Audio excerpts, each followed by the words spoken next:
Huwag niyo po ipahid sa akin ang dumi para kayo ang pumuti. Huwag naman pong ganun. Panagutin natin ang dapat managot dito. At isa po tayo ang ating layunin. Managot po ang dapat managot. Ang dami na po nabanggit na kasama ng Diskaya, joint venture ng Diskaya. Yun ang imbestigahan. I am one with ICI. Secretary Vince ng DILG, I'm one with you. I'm one with the Ombudsman. Panagutin yan dapat panagutin. Kilala po ako ni Secretary Vince noon paano ako magtrabaho. At hindi po ako nakikialam bilang isang public servant. Noon, government employee, 2001, 1998 pa po, sa congressional office ni former President, former Congressman, former Mayor Rodrigo Duterte. Nang naging mayor siya, isa lang po ang pinakiusap ko noon. Sabi ko, pag pumasok yung kamag-anak ko sa government transaction sa City Hall, I will resign. Pag pumasok sila sa Malacanang noon, I will resign. Dahil I observed delikadesa. Pinapili ko noon. Pumasok kayo, alis ako. Yan lang po ang puhunan ko rito. Ulitin ko, delikadesa. Hindi ko po kontrolado ang negosyo ng sino mang kamag-anak ko. Ilang beses na po ako naging issue ito. 2018, bago mag-eleksyon, naging issue. Bago mag-eleksyon ng 2022, hindi naman ako tumakbo, naging issue ng 2021. Bago nag-eleksyon, 2025, kinasuhan ako ng 2024. Mapigilan mo bang may negosyo sila? May mga negosyo po, kahit sino sa atin, may mga negosyo po ang pamilya natin. Wala pa ako sa mundong ito, may negosyo na po ang pamilya ko. Ang tanong po dyan, nakialam ba ako, binigyan ko ba ng pabor ang aking kamag-anak? Hindi. Nakinabang ba ako sa negosyo nila? Hindi. Because I observed delikadesa.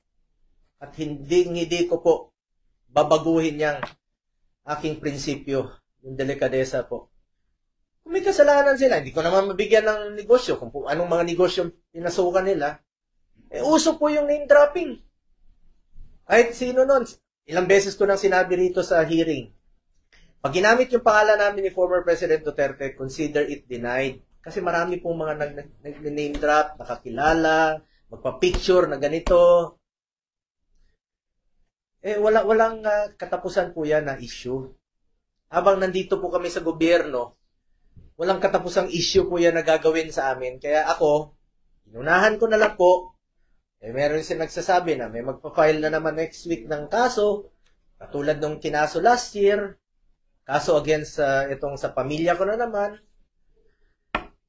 Mapili ko ba yung kamag-anak ko? Kung pwede lang pumili ng kamag-anak, papalitan ko yung kamag-anak ko.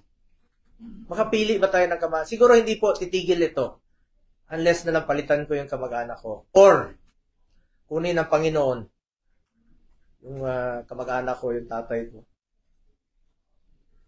Hindi po ako papayag na manghihimasok po sila sa trabaho ko. Ako po ay isang senador, hindi po ako negosyante, hindi po ako kontraktor.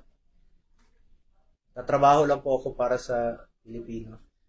Ngunit ang issue po rito ngayon ay sana po huwag malihis po yung katotohanan.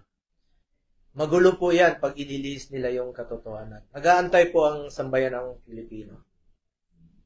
Hindi ko kilala yung Diskaya at let me repeat, hindi po ako nakikipag-usap ng any government contracts o government transaction. Nung naging senador po ako, naging SAP po ako noon, maraming lumalapit, humingi ng tulong lang po ako sa kanila. I am the most accommodating person, sa totoo lamang po, sa panahon ni Pangulong Duterte. Pero hindi po ako humingi ng kapalit. Sinasabi ko lang, gawin nyo lang yung tama. Just do what is right. Lalong-lalo na po sa mga natulungan ng mga nasa gobyerno po. Hindi natin maiwasan. Uso yung mga name dropper. Walang katapusan gagamitin yung pangalan mo.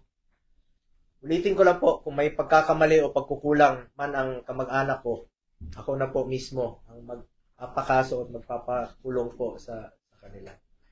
And it would be very unfair on my part na po na maging dahilan pa ako na hindi na po nakipag-cooperate ang Diskaya dahil meron silang pinoproteksyonan.